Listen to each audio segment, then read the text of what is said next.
नमस्कार मित्रांनो.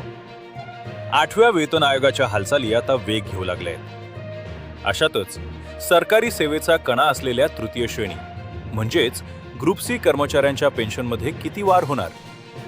पोलिसांपासून ते लिपिकांपर्यंत सर्वांना नवीन वेतन आयोगात किती पेन्शन मिळेल? चला याचे अचूक गणित सोप्या भाषेत समजून घेऊया. नियम असा आहे की निवृत्तीच्या वेळच्या अंतिम मूळ वेतनाच्या 50% रक्कम ही मूळ पेन्शन असते.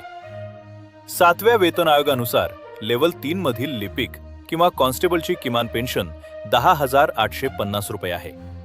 परंतु 8व्या वेतन आयोगात 2.57 ते 2.86 चा फिटमेंट फॅक्टर मंजूर झाल्यास लेव्हल 3 ची संभाव्य पेन्शन थेट 27,850 ते 31,000 रुपयांच्या घरात जाईल.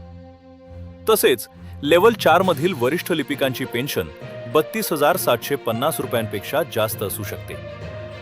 आता पाहूया जे कर्मचारी आधीच निवृत्त झाले आहेत त्यांचं काय. समजा 7व्या वेतन आयोगानुसार तुमचे मूळ पेन्शन सध्या 15,000 रुपये असेल, तर नवीन फिटमेंट फॅक्टर थेट या रकमेला गुणला जाईल. 2.57 चा फॅक्टर मिळाल्यास तुमचे नवीन पेन्शन 38,550 रुपये होईल आणि 2.86 चा फॅक्टर मिळाल्यास हेच पेन्शन थेट 42,900 रुपयांपर्यंत पोहोचू शकते. थोडक्यात सांगायचे तर 8वा वेतन आयोग लागू झाल्यावर तृतीय श्रेणी कर्मचाऱ्यांच्या पेन्शनमध्ये 2.5 पट किंवा त्याहून अधिक वाढ पाहायला मिळू शकते. मात्र यावर सरकारच्या अंतिम निर्णयाची प्रतीक्षा आहे.